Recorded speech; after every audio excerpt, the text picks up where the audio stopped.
श्री राधा वल्लभ लाल जी को वृंदावन में जिन्होंने विराजमान किया, ऐसे श्री हितरवंश महाप्रभु, भगवान की वंशी के अवतार।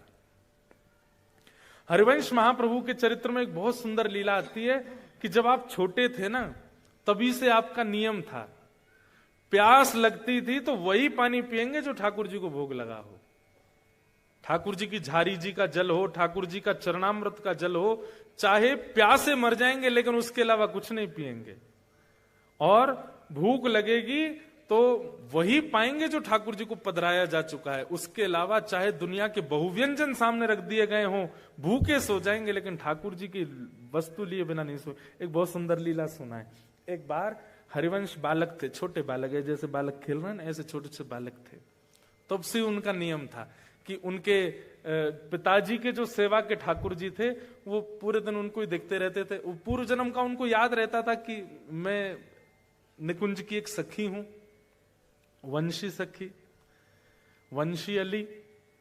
तो अब बालक को तो कभी भी भूख लगाती है, तो हरिवंश महाप्रभु की माता जी को इतना भोग रखना पड़ता था ठाकुर जी के आगे कि बालक को कब भूख लगावे, और कुछ पाते ही नहीं थे ठाकुर जी के प्रसाद के अलावा। लेकिन एक दिन हरिवंश बालक को रात्रि अर्धरात्रि में रोने लगे, सोते सोते। माता जी पिताजी के बीच में सो रहे थे, सोते सोते रोने लगे। माँ पिता उठ गए, क्या हुआ बालक, क्या हुआ, क्या हुआ, क्यों रो रहे हो? भूख लगी है। उनके पिताजी व्यास मिश्र तुरंत अपनी पत्नी से बोले, देवी लाओ कुछ खिलाओ। बोले, अरे कुछ खिलाओ, जानते नहीं हो आप, ये बिना भोग लगाई कोई वस्तु पाता नहीं है। तो बोले, रात्रि का कोई, बोले वो सब रात में पा चुके हैं सब लोग, अब कुछ ऐसा है नहीं, सब अमनिया है। अमनिया जिसका भोग ना लगा उसको अमनिया कहते हैं, सब अमनिया है, ठाकुर जी का भोग कुछ भी नहीं है अभी। लेकिन छोटा बालक रोए, अब उसके आगे कौन से वेद शास्त्र जिद चलती है। तो व्यास मिश्र जी बोले, सुनो अभी नींद में है, रो रहा है, इसको क्या पता, कुछ भी ले आओ, धर दो सामने। तो माता जी गई, कुछ ला करके हरिवंश बालक के आगे रख दिया। तो हरिवंश जी ऐसे लेकर के देखने लगे। तो माता पिता बोले, क्या देख रहे हो? बोले, इसका भोग तो लगा नहीं है। तो व्यास मिश्र जी बोले, तुमको कैसे पता कि भोग लगा कि नहीं? बोले, जब भोग लगता है तो मैं देख लेता हूं, ठाकुर जी की दतुइयां गड़ी होती हैं उस पर। मतलब सेवा व्यास जी करते हैं, उनको नहीं पता कि भोग में ठाकुर जी की दतुइयां गड़ी हैं। उनके बालक हरिवंश जी को पता है कि ठाकुर जी ने भोग लगाया कि नहीं। रोने लगे, रोते रोते। अब माता पिता चिंता में, रात में ठाकुर जी को थोड़ी उठाएंगे बालक के लिए, ठाकुर जी तो सो रहे हैं। लेकिन रुदन की आवाज हमारी किशोरी जी ने सुन ली। हमारी लाडली जी सेज सैया पर बेचैन हो गई। तो ठाकुर जी बोले, का भयो, सो काय कुनाए रही हो? अरे आपको आवाज नहीं आ रही? हरिवंश बालक रो रहा है। ठाकुर जी बोले, हाँ रो तो रो, काय को रो रहा है? बोले, इनको भूख लगी है, प्यास लगी है, और हमारे बिना भोग लिए कुछ पाते नहीं है। अब रात्रि में कुछ ऐसी सामग्री रखी नहीं, और आधी रात का समय, छोटा बालक, इसको कैसे मनाए? ठाकुर जी बोले, श्री जी रुको मैं कछु करूं। तो सेवा के ठाकुर जी प्रिया प्रियतम सचल हो गए, अंदर ही, मंदिर के अंदर ही छोटे छोटे स्वरूप सचल हो गए। और ठाकुर जी बिस्तर से उतर के गए, कहीं से जल लेकर के आए, आसपास जल रहता है ठाकुर जी का जारी जी में, जल लेकर के आए और श्री जी से बोले, किशोरी जी अपने पांव लटकाओ नीचे। तो जैसे सिंहासन से किशोरी जी ऐसे बैठ के पांव लटका रही हैं, इतने ही छोटे छोटे ठाकुर जी। और ठाकुर जी झारी जी के जल से किशोरी जी के चरण धो रहे हैं। हरिवंश बालक को पीने के लिए जल अमनिया कर रहे, जल को भोग बना रहे हैं ठाकुर जी कि वो वहां की प्यास बुझे। और फिर किशोरी जी से तो कहेंगे नहीं मेरे चरण धो, स्वयं बैठ के अपने चरण भी धो रहे हैं। दोनों के चरणों का जो चरणोदल था वो इकट्ठा कर लिया।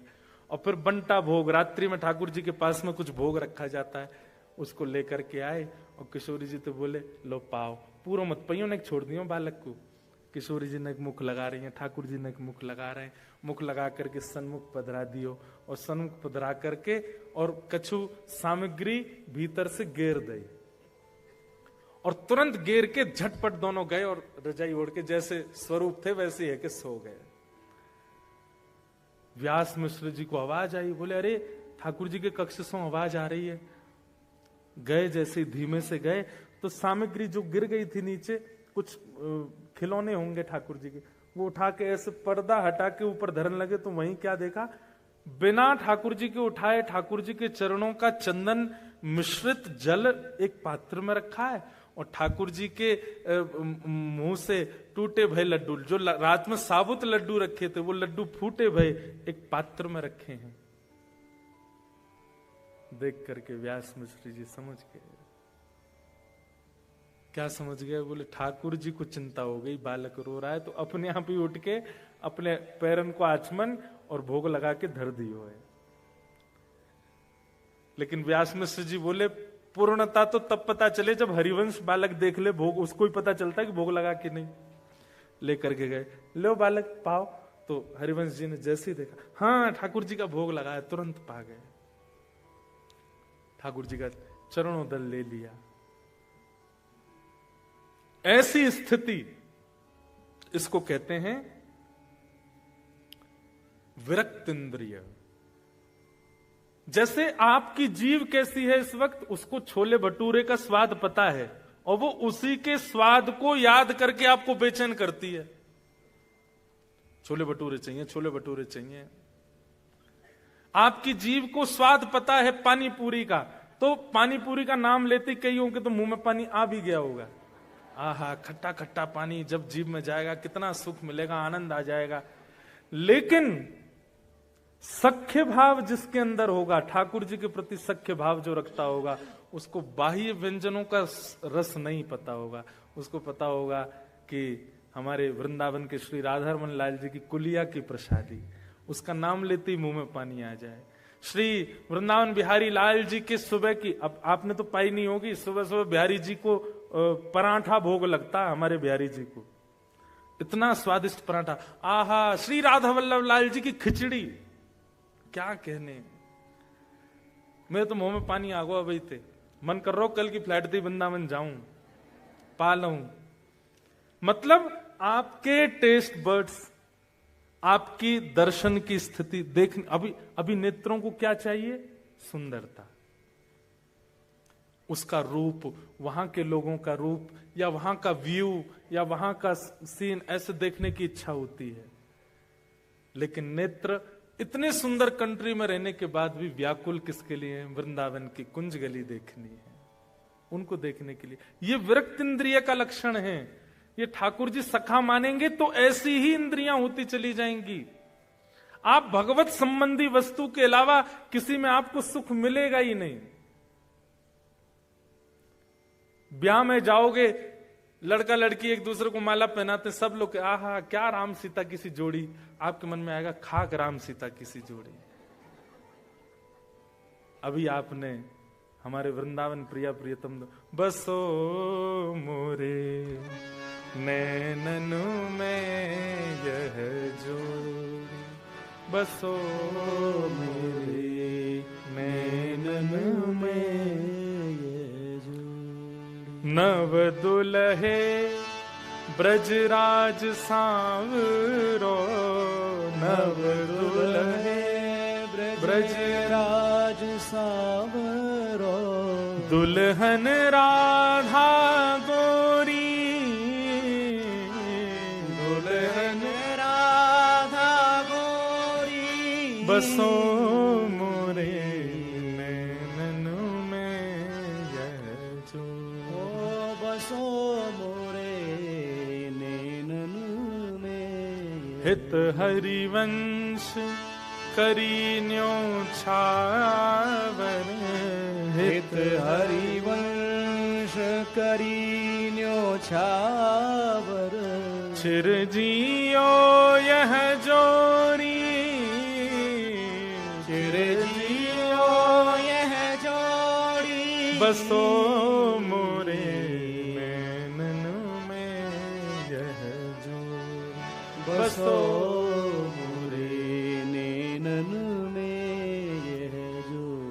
क्या निवेदन कर रहे थे? सखा के 3 लक्षण होंगे। पहला विरक्त इंद्रिय, उसकी इंद्रियां केवल कृष्ण रस चाहती हैं।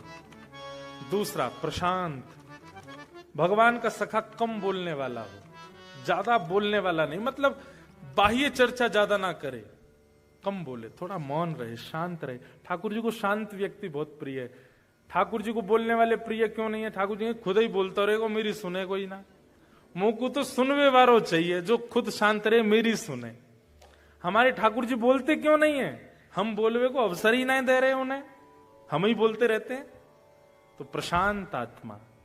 और तीसरा जितेंद्रिय, अपनी इंद्रियों को जिसने वश कर रखा है, जीत रखा है, उसकी इंद्रियां अपनी इच्छा प्रकट नहीं करती, वो जो चाहता है इंद्रियां वही करें। ऐसी स्थिति जिसकी, ये 3 लक्षण जिसमें आ जाएं वो सखे। सखा ठाकुर जी का बनना है तो 2 ही उपाय हैं, या तो ये 3 लक्षण अपनाओ या फिर गुरु के प्रति दास्य भाव रखो। गुरु कृपा करके ठाकुर जी को सखा बना देंगे। और नवदा भक्ति का अंतिम भाव है आत्मनिवेदनम। आत्मनिवेदन मतलब हमारे ब्रज में एक पद गाते हैं, ठाकुर जी के शयन में हम रोज गाते हैं। रसिक प्रीतम हित चित की बातें, रसिक प्रीतम हित चित की बातें, श्री गिरधारी जी सो कहिए, श्री गिरधारी जी सो कहिए, तलहटी गोवर्धन की रही, तलहटी गोवर्धन। आत्मनिवेदनम का मतलब क्या है? जैसे आप लोगों ने अनुभव किया होगा, जैसे किसी दिन मन भारी हो जाता है, आप क्या करते हो? आप बहुत बेचैन हो। अब आपको पूरी दुनिया में एक ही व्यक्ति दिखता है जिससे आप बात करके मन को हल्का कर सकते हो। अब आप उसको फोन लगाते हो, उससे बात करते हो, अपनी पूरी बताओगे, आज मेरे साथ स्कूल में ऐसा हुआ, कॉलेज में ऐसा हुआ, या जहां भी जैसा हुआ, फिर मन शांत करो। पर आपकी स्थिति क्या हो जाए? आप अपने कॉलेज से, स्कूल से, जॉब से दौड़े सीधे घर के लिए और तुरंत अपने ठाकुर जी के सन्मुख बैठ करके एकांत में और ठाकुर जी से अपनी सारी चर्चाएं। हमारे श्री रामसुख दास जी महाराज कहते थे, ठाकुर जी से चर्चा करना, इसी को आत्मनिवेदन कहते हैं। अगर नवदा भक्ति आपके चित्त में, अष्ट भक्ति नहीं आई है और आप ठाकुर जी से चर्चा करोगे तो आपके मन में पाषाण भावना ही रहेगी ठाकुर जी के प्रति। लेकिन अष्ट भक्ति अगर आपके चित्त में प्रकट हो चुकी है, उसके बाद जब आप नवम भक्ति प्रकट करोगे, ठाकुर जी से अपने हृदय की चर्चा करोगे। नाथ कुछ नहीं करना, केवल यहां से प्रारंभ करना। कैसे? ठाकुर जी हम जा रहे हैं, सुबह ही बता दो। कहां जा रहे हैं? जॉब पे जा रहे हैं, आज ऐसे ऐसे क्लाइंट्स आने वाले हैं। एक बात बताएं, घपला भी करने वाले हो ना, वो भी बता के जाओ। सही बता रहे हम। एग्जाम में चीटिंग भी करने वाले हो ना, तो वो भी बता के जाओ। ठाकुर जी पीछे वाला मेरे जो रोल नंबर होगा ना, उसको ज्यादा आता है, मैं उससे पूछूंगा थोड़ा, 1-2 क्वेश्चन पूछूंगा, तीसरा नहीं, ज्यादा नहीं, हाँ सब बता जाओ ठाकुर जी। जो आप माता पिता को भी नहीं बता के गए हो वो बता जाओ। आपके जॉब से रिलेटेड हो, आपके कर्म से रिलेटेड हो, आपकी पढ़ाई से रिलेटेड हो, आपके संबंधों से रिलेटेड हो, आपके दिनचर्या से रिलेटेड। आत्मनिवेदनम। आत्मनिवेदन के 2 भाव हैं। पहला भाव तो ठाकुर जी से चर्चा, पूरे दिन की बातें बता जाओ, आज क्या क्या करने वाले हो, और रात्रि में आकर के फिर पूरे दिन का फिर बताओ, आज क्या क्या किया, वहां गए थे, ऐसा हुआ, यहाँ पे हमको लॉस हो गया, उसने मेरे को ऐसा बोला, ऐसा हुआ, नाथ अब ये ऐसा ऐसा करके मैं आ गया, बाहर मैंने क्या खाया क्या पिया ये भी बता दो। हमारे श्री रामसुखदास जी महाराज सामान्य व्यक्ति नहीं थे। भारत की संत परंपरा के धरोहर यदि कहें तो कोई अतिशयोक्ति नहीं। वे कहते हैं कि अपने घर से जाते समय और घर को लौट के आते समय अपने ठाकुर जी से वार्ता जरूर किया करो, और एकांत में, किसी को पता ना चले। बोलो, एक दिन वो आपका नियम ऐसा बन जाएगा कि ठाकुर जी के सन्मुख जब आप आत्मनिवेदन करेंगे तो ठाकुर जी उसका प्रति उत्तर भी दिया करेंगे। दूसरी बात, आज आप पहले ही बता के गए हो मैं क्या घपला करने वाला हूं, क्या गलत करने वाला हूं, किस पर क्रोध करने वाला हूं, किस पर रोष करने वाला हूं। अपने दोष पहले ही बता करके गए हो, तो जब उस दोष की स्थिति में पहुंचोगे ठाकुर जी कंट्रोल रखेंगे कि वो दोष अतीत में ना हो जाए।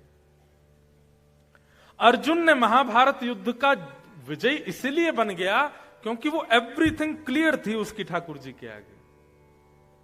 ठाकुर जी को सब पता था। अर्जुन अपनी इच्छा से कुछ कर ही नहीं रहा है, पहले ही बता दे रहा है ठाकुर जी को, और फिर बताने के बाद ठाकुर जी से कहता है मैं ऐसा सोच रहा हूं, अब कंट्रोल आपके हाथ में।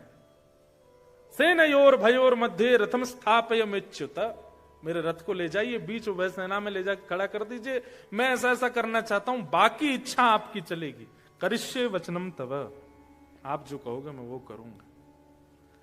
आपने अपनी भावना बता दी, अब ठाकुर जी की जिम्मेवारी है उसमें क्या उचित क्या अनुचित ठाकुर जी करवाएंगे। ये आत्मनिवेदन है। आत्मनिवेदन का दूसरा रूप क्या है? ऐसी भावना चित्त में धारण करना कि ये देह केवल माध्यम है, इसके भीतर जो आत्मा बैठी है मुझे उसका उद्धार करना है। समझ रहे हैं मेरी बात को?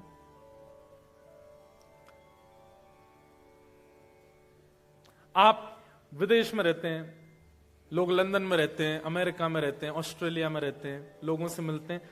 हर किसी का उस देश में बसने का भाव नहीं होता, हर किसी का। कुछ कुछ लोगों का नहीं होता है। कुछ लोग किस लिए गए विदेश में कि हम महाराज जी बस इसलिए आए हैं, ये करना है, ये हो जाएगा, हम वापस अपने देश चले जाएंगे। ठीक वैसे ही आप आत्मा हैं और आप इस देह में आए हैं। इस देह को ही पोषण करके, इस देह का ही दास बनके या इस देह की ही इच्छाएं पूर्ति करते हुए नहीं रहना है। इस देह का माध्यम लेकर के श्री राधारमण की प्राप्ति करनी है, वो उद्देश्य है हमारा। क्योंकि हमें पता उनकी प्राप्ति के लिए देह ही है, इसी से ही कर सकते हैं हम। हाथों से करताल बजा के, पैरों से प्रदक्षिणा करके, नेत्रों से देख करके, कानों से सुन करके, मुख से गा करके, हृदय से सद्भावना रख के, बुद्धि से सत्क्रिया करके हमको केवल इस आत्मा को परम तत्व में विलीन करना है। इसको कहते हैं आत्मनिवेदनम। अपनी आत्मा का ठाकुर जी के प्रति, अभी तक आपने लड्डू निवेदित किया, भोग निवेदित किया, 56 भोग निवेदित किया, फूल माला निवेदित की, पर अब आत्मा निवेदित है, मैं आपका हूं। बस इसको आत्मनिवेदन कहते हैं। तो आत्मनिवेदन के दो स्वरूप हैं। एक स्वरूप तो चर्चा, वो भक्ति का स्वरूप है, और आत्मनिवेदन का दूसरा स्वरूप कल्याण का स्वरूप है। ठाकुर जी के सन्मुख ये भाव रखना कि नाथ, देह तो माध्यम है, वास्तव में इस देह के माध्यम से प्राप्ति आपकी करनी है आत्मा को। मैं तो इसका केवल सहारा ले रहा हूं, खा करके, देख करके, सुन करके, चल करके, फिर करके, बस। ये प्रवचन में तो अच्छी लगती हैं बातें, पर क्रिया में कोई नहीं करता। क्रिया में मत कीजिए। वहां आप जो कर रहे हैं वही कीजिए, जो खाना खाइए, जैसे, पर मन में ये बात रहनी चाहिए आपके कि देह से मैं खा जरूर रहा हूं, देह से मैं भोग जरूर रहा हूं, देह से मैं करता, पर ये मेरा उद्देश्य है नहीं। उद्देश्य भगवत प्राप्ति, इसी को आत्मनिवेदन कहते हैं। ये आत्मनिवेदन के दो स्वरूप, श्रवणम कीर्तनम विष्णु, स्मरणम पाद सेवनम, अर्चनम वंदनम दास्यम, सख्य आत्मनिवेदनम। बोलो वृंदावन बिहारी लाल की जय। नवदा भक्ति पर दिस वॉज द शॉर्टेस्ट प्रवचन। ये सबसे कम था। 9 दिन भी बोला जाए तो भी नवदा भक्ति पर कम होगा। अच्छा, एक नवदा भक्ति का एक स्वरूप और है, पता है? नवदा भक्ति के सतयुग त्रेता द्वापर में कौन कौन आचार्य हुए जिन्होंने इन भक्तियों से भगवान को प्राप्त किया, फिर उन पर प्रवचन होता, वो और अद्भुत होता। श्रवण भक्ति के आचार्य कौन है, कीर्तन भक्ति के आचार्य कौन है, पाद सेवन भक्ति के आचार्य कौन है, फिर उन आचार्यों पर चर्चा चलती। तो वो तो बहुत बृहद प्रसंग है, पर ये एक शॉर्टेस्ट प्रवचन नायरोबी में आज नवदा भक्ति पर पूर्ण हुआ। बोलो वृंदावन बिहारी लाल की जय। तो आप लोगों के हृदय में विराजमान ठाकुर जी से मेरी एक हम्बल रिक्वेस्ट है ये नवदा भक्ति के भाव, इनको केवल प्रवचन समझ करके मत जाइएगा, थोड़ा सा चिंतन कीजिएगा। और जैसा कि मैंने पहले दिन कथा में कहा था कि भारत में रहकर के भजने वाले को ठाकुर जी देखते होंगे, पर इतनी दूर रहकर के, विपरीत अवस्था में रहकर के ठाकुर जी को भजने वाले को ठाकुर जी निश्चित देख के प्रसन्न होते होंगे। आप लोगों को ये अपॉर्चुनिटी मिली है कि आप वियोगात्मक भक्ति कर सकते हो, क्योंकि आपके लिए जगन्नाथपुरी, द्वारिका, वृंदावन सब बहुत दूर है। कैसे आऊं रे नंद लाला तेरी गोकुल नगरी, बड़ी दूर नगरी। मीराबाई कहती, दूर नगरी, बड़ी दूर नगरी, दूर नगरी, बड़ी दूर नगरी। मीरा के प्रभु गिरधर नागर, मीरा के प्रभु गिरधर नागर। तुमरे दरस बिन मैं तो हो गई बाबरी, बड़ी दूर नगरी। हाँ, तुमरे दरस बिन मैं तो हो गई बाबरी, बड़ी दूर नगरी। ये भाव आप लोगों को गाना चाहिए। बहुत दूर है यहां से वृंदावन, पर जैसा कि मैंने कहा, देह के लिए दूर होगा, हृदय के लिए तो आप जहां हो वहीं वृंदावन प्रकट कर सकते हैं। इसलिए आप सबके हृदय में विराजमान मेरे ठाकुर जी को बारंबार प्रणाम। और इस 3 दिवसीय सत्र को हम आज यहाँ विराम प्रवचन को दे रहे हैं। उत्सव तो अभी प्रारंभ होगा। बहुत बहुत धन्यवाद हमारे जानी फैमिली और शाह फैमिली का, जिन्होंने पूरे नायरोबी के इतने सारे वैष्णवों के लिए यह 3 दिन का सत्संग सत्र किया। एक अंतिम बात हम पूछें, 3 दिन कम लग रहे हैं ना? हैं? इसलिए अगली बार हम 5 दिन के लिए आएंगे। और हैं? क्या 7 नहीं, हम 5 दिन कथा करेंगे, फिर बाकी के दिन चुपचाप घूमेंगे। आप लोग यहाँ आकर के बसे हो तो आप लोगों का फायदा क्या लेंगे? हम आपके घरों में रह के यहाँ घूमेंगे भी, थोड़ा अपने लाल जी को घुमाएंगे भी। तो 5 दिन का सत्र है और डेट भी लगभग सुनिश्चित है। एक कथा को विश्राम करके यहाँ का सत्र दिया गया है। कौन सी डेट थी? 5 मार्च से लेकर के और 10 मार्च तक, 5 to 10 मार्च 2026। आप सब लोग तैयार रहिए, अभी से ही तैयारियों में लग जाइए। और ये पहली कथा है, आप लोगों से हमारी भेंट पहली बार हुई है, अच्छा मिलन हुआ है। अफ्रीका के लिए एक मन में ऐसा भाव रहता तो बहुत गर्मी पड़ती होगी, पर यहाँ तो भाई क्या अच्छा मौसम रहता है। मैंने अभी तो ये समर चल रहा है और बोले हाईएस्ट समर और चल रहा है, तो फिर तो आनंद ही आएगा। तो अगले वर्ष हम आएंगे, तब तक के लिए आप सब लोग ध्यान रखिएगा अपना। बोलो वृंदावन बिहारी लाल की जय।